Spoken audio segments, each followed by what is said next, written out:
can't believe it. I can't believe it. Football, bloody hell. But they never give in. And that's the winner.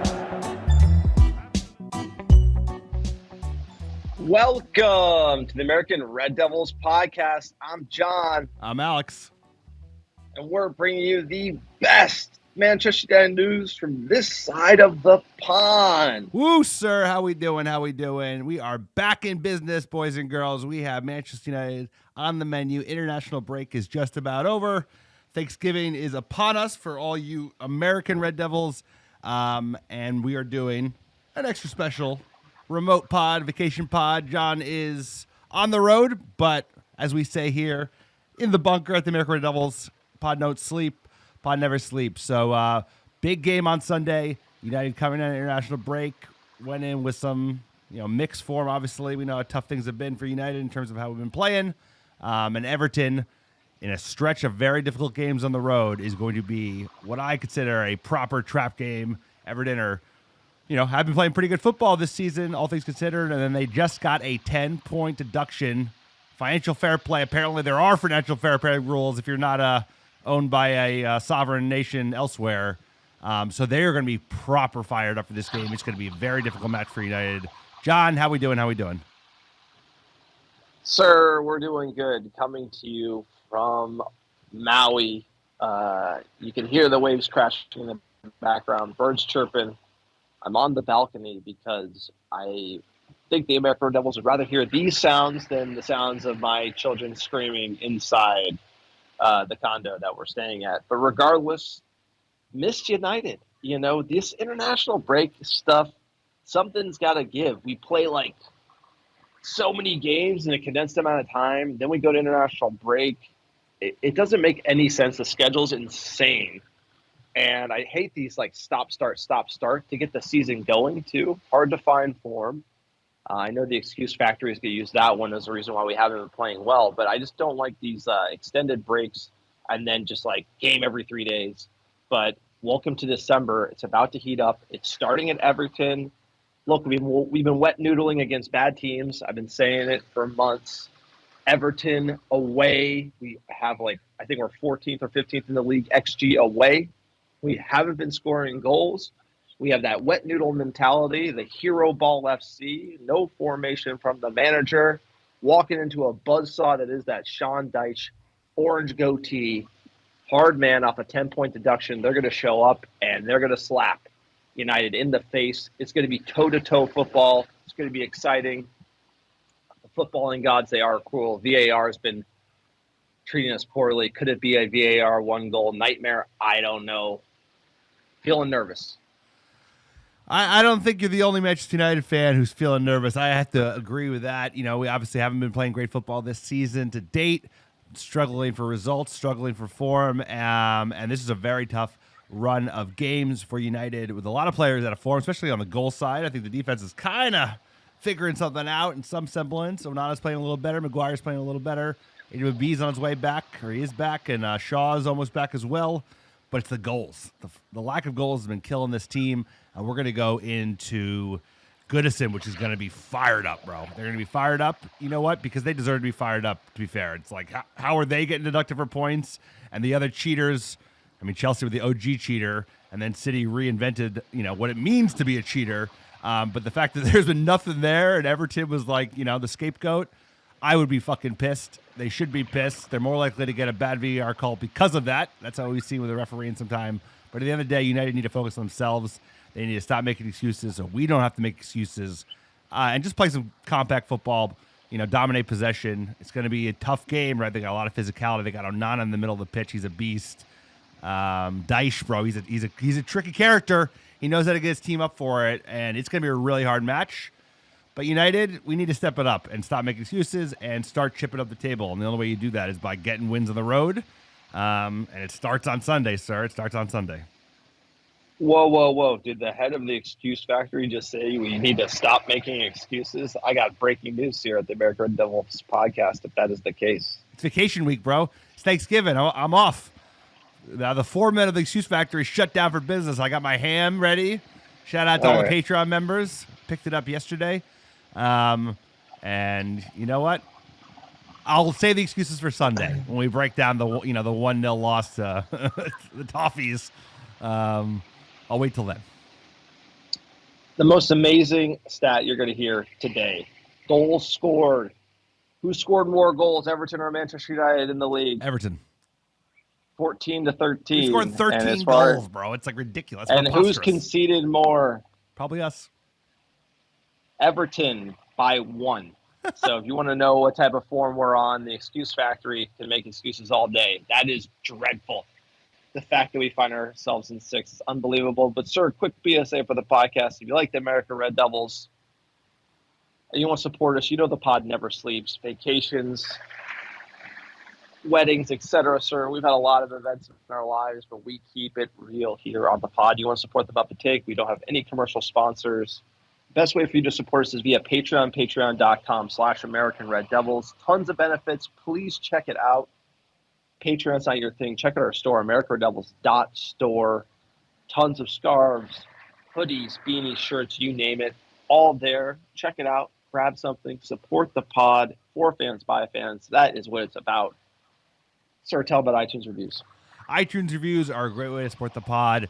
Helps us get found organically by other top Muppets like yourself. And even better, we're giving away free American Red Devil design scarves anywhere you live. We will send you one. All you have to do is write a 5-star review on iTunes or Spotify and send a screenshot of that review to AmericanRedDevils@gmail.com with your mailing address, and I'll personally pick, pack, and ship a free ARD scarf.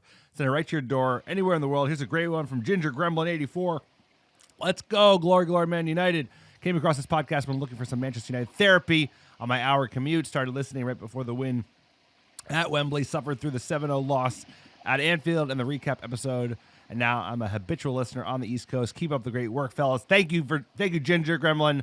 And thank you, everyone, writing those 5-star reviews. Like John said, check out the store. Check out the blog. Patreon. We got all kinds of goodies. Even better, my ham recipe is live, and you still got time to pick up all the ingredients for that, sir. Thanksgiving ham. The fact that, Alex said to me that he wasn't making the ham this year, and the podcast solely, revived the ham is like incredible. Like, sir, your better half was getting you down. She's not a ham fan. Then we did the poll on Twitter. Everyone wants the ham. It's a blowout. It was a blowout. It wasn't even close. It was a blowout. But, there's a group text between me, Alex, and the wives, and I'm like sending all the comments for the ham. So, not only are you cooking the ham, when I get back from vacation, I'm getting ham leftovers. Thanksgiving ham. It's here to stay. Never going to leave. Just remember the podcast. For fans, by fans, baby. We brought the ham back. It's a ham victory. Let's go. It's a ham victory. Let's get into some football. All right, sir. We got a next match. That's right. The Toffees at Goodison Park. So let's get into the 10 points deduction for FFP. A lot of hubbub about this because, it's international break, etc. We're not an Everton pod, but we kind of have to cover this given, the cities, the Chelsea. It's a lot of it's a big story. Blubbering. It's a big story, but this is like what? Okay. When's the last time you saw a team deducted points in the EPL? I don't remember. I mean, when was the last time that happened in the EPL? I've never seen it. Yeah, watching the game. But what I'm trying to say is, like, at the end of the day, the main concern here is that it sets a precedent. Yep. Right. So, like, I'm surprised by this, number one, because everything we've known about, like, sports and breaking rules and cheating from the MLB, right? They had the home run race. They cracked down on steroids. They made villains out of all these guys, et cetera. Then they realized, like, hey, this isn't what you want to do because these are commercial properties. So at the end of the day, like, Man City did cheat. It's better for the league to, like, not make a big deal out of it because it damages the brand of the league as well as, like, the top, assets in it. Now, I hate City. I think they should just be banished to League Two. But if you think about it commercially, for the EPL, City in the EPL playing well is, like, good for business, just like Manchester United playing well is good for business. And so them punishing Everton with 10 points for their FFP violation, which I think was, 20 million they went over? Because you can only lose, You can only lose Exactly. 105 million pounds in, was it 3 years? Yep, that's right. And they did 124. So they went over by about 20 million, and then they got 10 points. And so this is a very harsh, this is a hard line punishment for a very small violation of FFP. We paid a fine for a very small violation of FFP, even smaller than this. But I think that it has to do with how Everton weren't completely forthright, and they were probably pushing the lines. And this is how annoying this whole thing is because it has to do with how you classify things for accounting. So you want to talk about sports fans getting into accounting? Like, I work in finance and have to deal with accounting, and I don't even like accounting. Sorry to all the accountants out there. But it's just like getting into these technicalities of how you treat these losses, et cetera. And then they had an argument to treat a loss a certain way, and then the league wants to treat it this way, right? And I'm sure they were pushing the line. But 10 points is crazy, especially when it could result in a $100 million loss if they get relegated out of the league.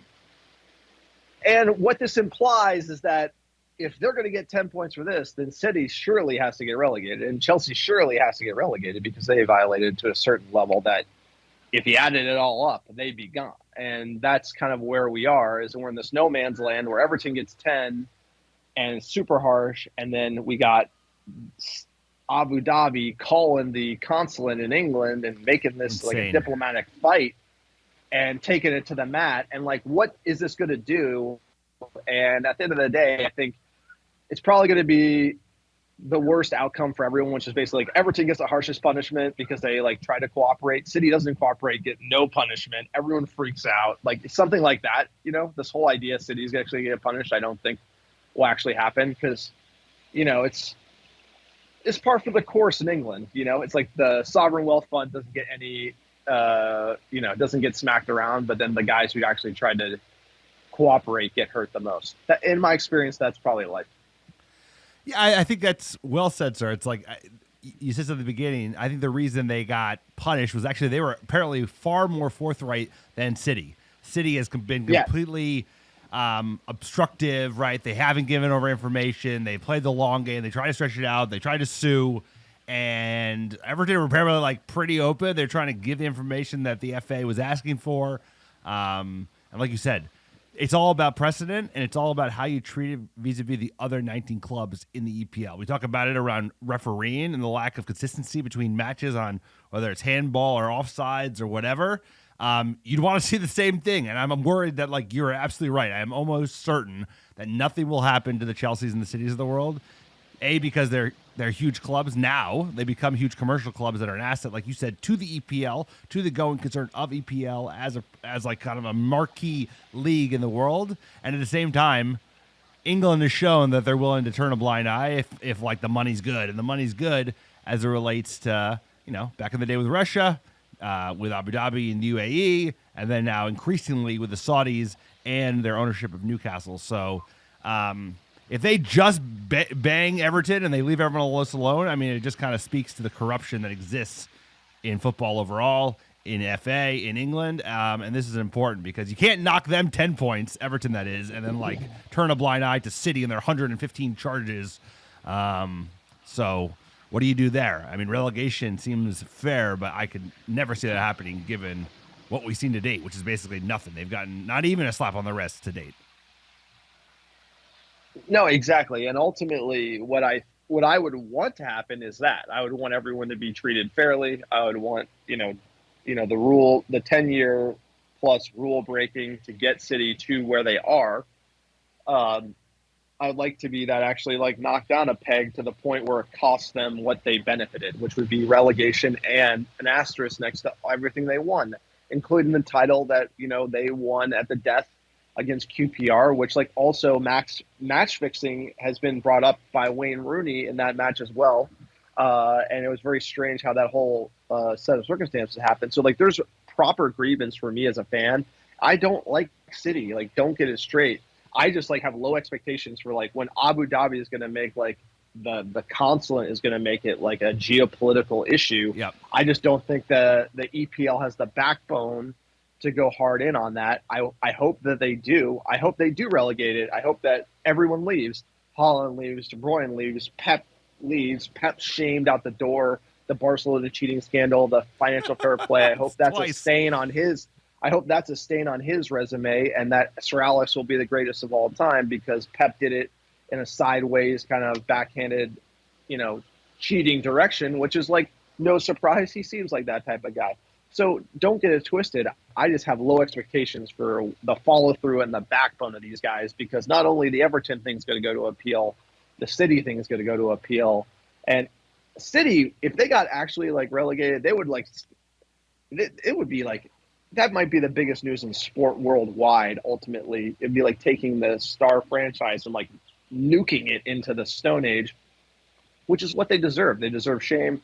They deserve all of it. I just don't think they're going to get it. So everyone who's writing these articles, they are correct, but like don't get your hopes up because I think this is going to be a long fight. I think there's a reason why they charged Everton.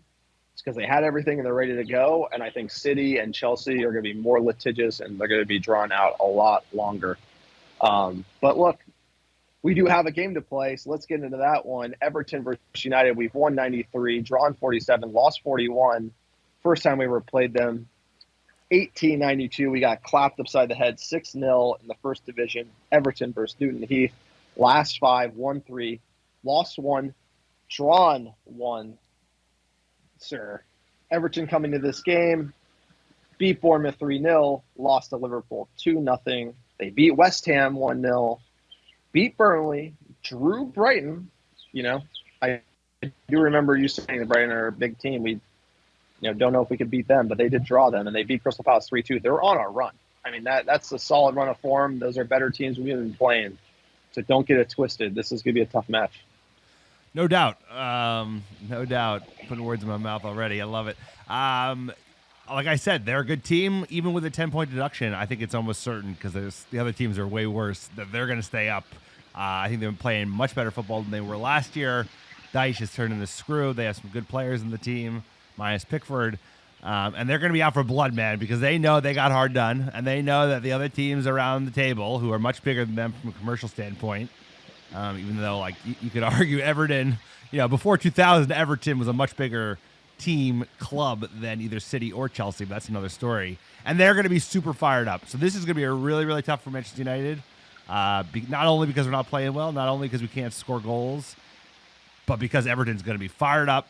It's going to be a late afternoon game at Goodison. They have everything to play for, and they want to put a marker down. And at the same time, dude, it's like the inequality. This is how the FA will do it. It's like, all right, we went hard on them around the punishment. Let's give them some good calls. I bet you they get some fucking really good calls in this game, which is only going to make it harder for United. Sorry, like you're like. I'm telling you, let's see. I'll see on Sunday.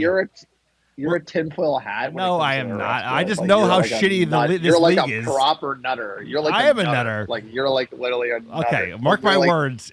There's going to be at least one you and refs egregious this season, call. You and refs this season, it's unhealthy. I've never seen anything like it. I've never seen such poor officiating. Oh my God! Sir, get in the history. Get in the history. I'll tell you. You know what? There's a song that the kids love in the car. If you've seen Frozen, it's called "Let It Go," sir. Let it go. Let it go. Let these referee decisions go because I can't. By the way, we're playing bad football. It's not like we're playing great or but it doesn't help. We're playing horrible. It's like I would argue playing horrible is the reason we are where we are, not the ref calls. Regardless of that fact, they got DCL, they got Decore, they got Onana in the middle of the field, Jimmy Gardner, Tarkowski, sir, and obviously the poor man's Peaky Blinder, Jordan Pickford in net. They're going to show up, sir. We are decimated with injuries. Casemiro, Martinez, Eriksson, say it ain't so. The knee.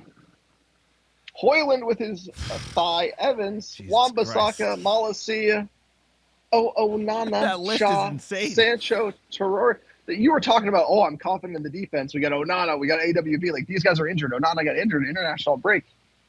And Rashford as well.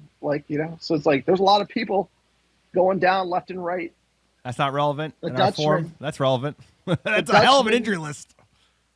The Dutchman is running them into the ground, sir. By the way, if you have players and they get injured, you still got to play. Like we had injuries, we won titles. If you want to overcome adversity and win trophies, you have to deal with injuries and bad calls. For the record, just saying. Sure. What do you got? You can't take them out of the context, bro. We're talking 11, and you want to talk about how poorly we're playing, even though Technically, we're the best I form in asked the for league, your 11. bro. I said, hey, give me your 11. I didn't hear what you said because the waves are crashing so loud and the birds are chirping so brightly. Onana's going to make it fit. AWB, he's going to make it. Varane, Maguire, Shaw, we're going to see his return into the 11. I'm going to go Amrabat, Mount, Bruno, Rashford on the Who? left. Amrabat. I say his name so infrequently. Okay, fuck off. You say it. Amrabat. Amrabat. That's what I said. Go fuck yourself. Rashford on the left. Am I, Martial up am I front. a robot? I am a robot. Anthony on the right. Who you got, sir? Keep yapping. I can mute you real easy. Sir, I'm having too much fun. This guy. What time is it? What time is it in Hawaii, bro? It's bright and early. You can't be this chippy at 7 a.m. I'm gonna say Onana comes back from injury as well. No, we're getting like some mashed potatoes, Dalot, Magoo, Varane, Lindelof back line, something like that. Or maybe I'm going to go Dalot, Lindelof, Magoo, Sergio, Reguilon, Mason Mount, Bruno Fernandes, and Amrabat. We're going to get Rashford's back. Tony Martial came from France, sir, and Anthony bluffing on the right. How are we feeling about the bookies? How are we feeling about the odds here? Let's check it out. It's tight odds. I'm telling you, they know United is walking into a tough match. Plus 175 for Everton, plus 240 for the draw, and plus 150 for United. Sir, given the odds, what is your score prediction? I've watched this game for over 2 decades, and I know what will happen at Goodison Park. It's a foregone conclusion. The Blues will down Wet Noodle United, with or without the refs, with or without the injuries. It's in the stars. The steely orange goatee, Sean Dyche. I mean, like, this man, it's like I would go to war with Sean Dyche. Like, don't like Everton, don't like Burnley, but this man, if you listen to anything he has to say, you heard the legend of Sean Dyche. Like, he knows how to get you up. It's like he's the equivalent of Dan Campbell in the EPL. Like, he's calling to arms everybody. Who that? The Lions head coach. Oh, the Yoke City guy? Let's go. Like, Yoke City. Oh, he's the win like, ugly. Fucking win, baby, win guy, right? Yeah. He's like, bite your kneecap off type of guy. He says, like, we're going to get up. We're going to bite your kneecap. He is You're very knock yoked. us down. We're going to bite your other kneecap, and we're going to keep getting up till you ain't got nothing left. Like, and that's Sean Dyche. And you know what? Everton's going to come steamroll 2-0. The odds, the bookies have it. I mean, like, you can see how tight it is because everyone knows Goodison Park. It don't matter if it's United. It don't matter if it's City. Everyone going there on this day is going to have the tough game. It's like a derby game. Somehow we walked into a derby with Everton because it's Everton against the world. Goodison is going to be electric. The players are going to feed off that energy. And I'll let you know, when we come in with our wet noodle backbone, I just have a feeling, at least what I've seen, we're going to crumble like a nice coffee cake sword. That's just how it's going to go down. This guy. Go eat some coffee cake at that buffet after this. Yeah, I agree. I do think it's almost certain that we lose. I was thinking 2-0, 3-0. Like a crumbly coffee cake, not one that's dry like a brick, like a good crumbly, one. like really good one. Yeah, like crumbles. Go get one of those today, sir, because I'll tell you what, I bet you are in finer coffee cake country than we are at the moment. So, yeah, I think United almost certainly lose, and they'll be right back into crisis mode, and we can deal with all that madness. We are always in crisis mode. If you look at the goals for and against, that's what I'm trying to tell you is like we are playing bad football. It's like this is how it goes. You play bad football, you can hide for a few games, but there's nowhere to hide. Like this is where it is. It's like the fundamentals are if we come out, we're not going on the road. Come on, and they're going to be fired up because of the point deduction, but right? What is that? But I agree. But what I'm trying to say is like if we come out, like we got better players than Everton, in my opinion. Like even the 11 that we list is better than Everton. If we come out, we work harder, we're more organized, we're more diligent, right? We will win. We'll win even with Tony Martial. Like that's what I'm trying to say. If we can survive the first 15 minutes, that's gonna be huge. You know how it goes. I know. Every 50-50 ball, they're gonna win. Exactly. You gotta fight. You gotta stay in the fight, right? You can't let a bad call get you. You can't let a goal get you. You gotta have the resolve. and fight back, and we can play well and win. I'm just saying, like, what I've seen is we're not that, right? Like, it's just been bad football, disorganized, lower the head in adversity, right? Like, that's like literally how it goes with this team. And, like they said, it's open heart surgery, from my opinion, and you can get away with one against Sheffield United or Luton Town, but when it comes to Everton, buzzsaw, aggrieved Sean Dyche's Everton, it's going to be a tough one. It's a coin flip in my opinion, but just based on our form, I think that Everton's going to get it. Yeah, I think the form and the news, I agree. So let's get into some news. Speaking of which.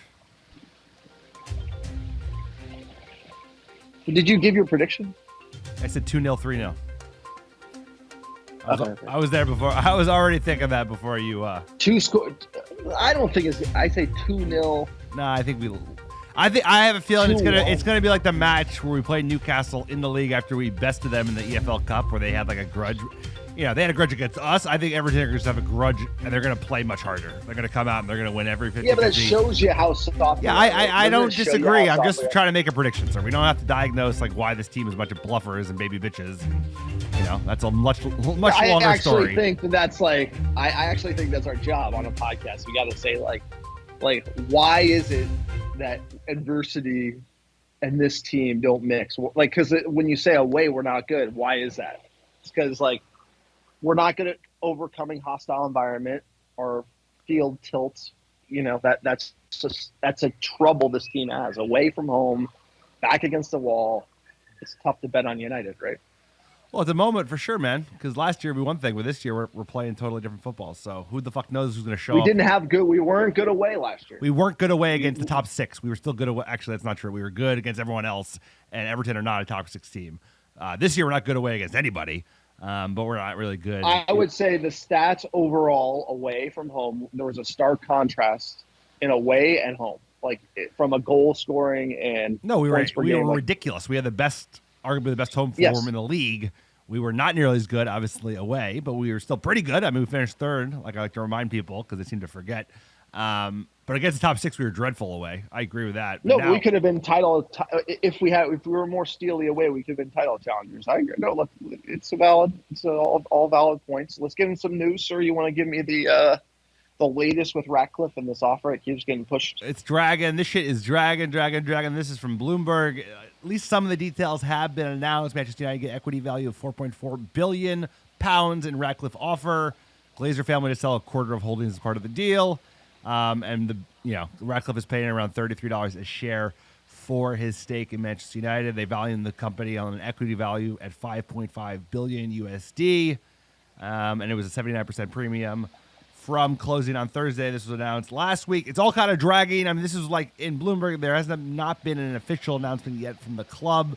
There's a lot of noise around who's going to be in the front office, how much say Joel Glazer is going to get.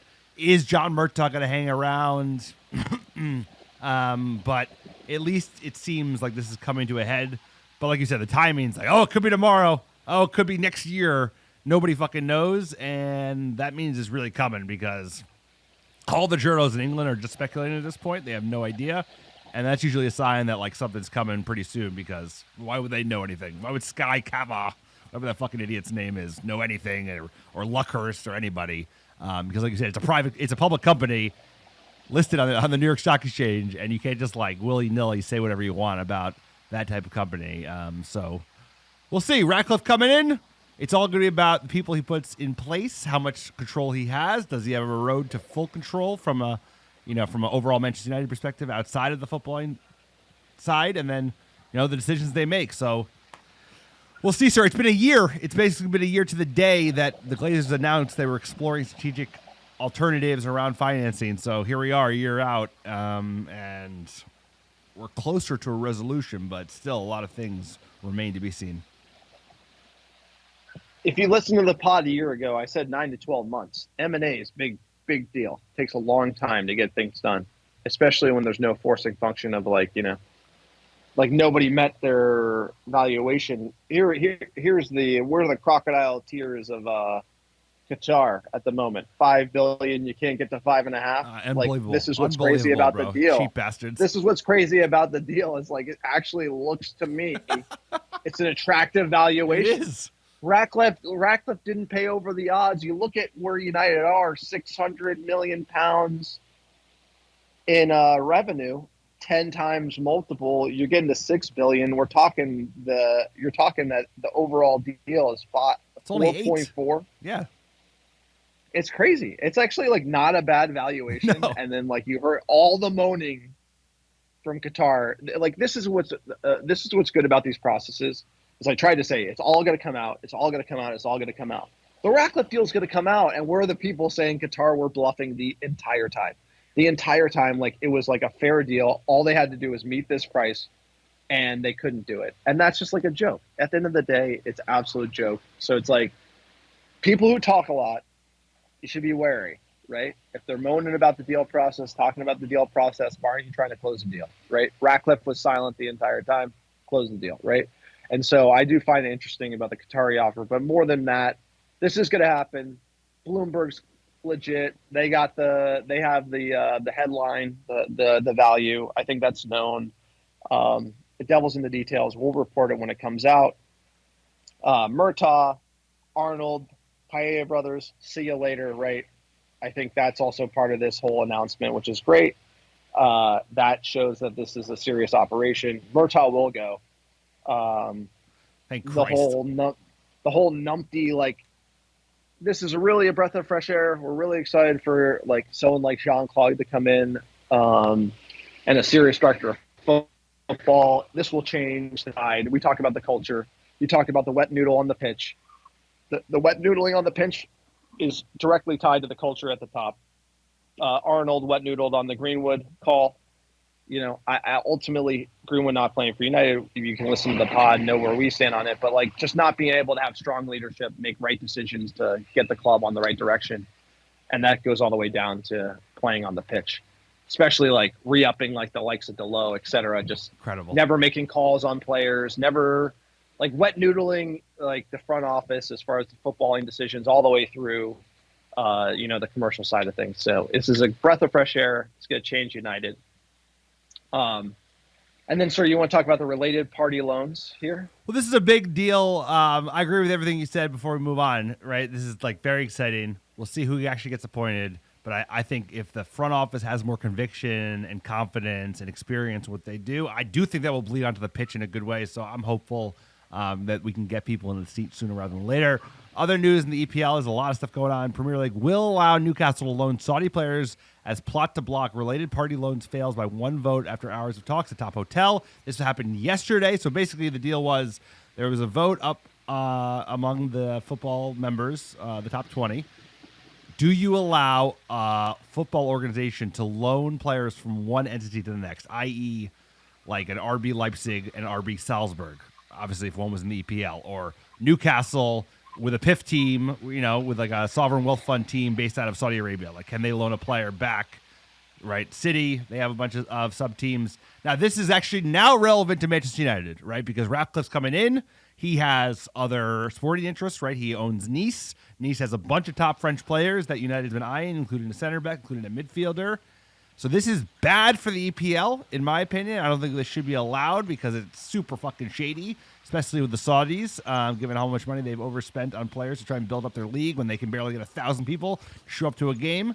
But this is actually good for Manchester United. So I don't like it. I don't think this should be happening. But from a pure Muppet, selfish United against the world perspective, this is actually good for us because, in theory, depending on when the deal gets fucking done and dusted, we could be loaning players from Nice as of January and find ways to kind of maneuver around financial fair play. But like I said, I don't think this is good for football. I don't think this is good for the rest of the league. But for United, this could be a good thing.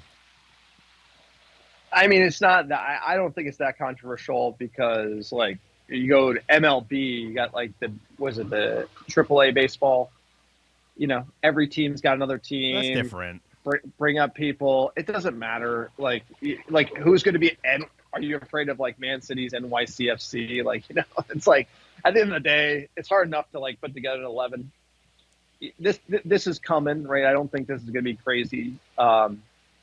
but like for me, it's more about like the fact that the PIF had like Newcastle has a sponsor that's a company owned by the PIF, Yeah. right? That those are really the issues, and like how you value that, and it's very abstract, right?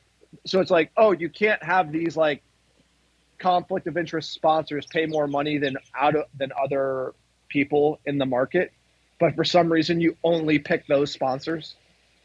You know what I'm saying? Like, so it's like Yep. Newcastle doesn't have like a non-PIF sponsor, right? They only have PIF sponsors, just like Man City City do the same doesn't thing. have a non. Right. They only have Abu Dhabi sponsors, Right. So it's like the idea is that those are supposed to be market competitive value deals, but they always pick the conflict of interest sponsor.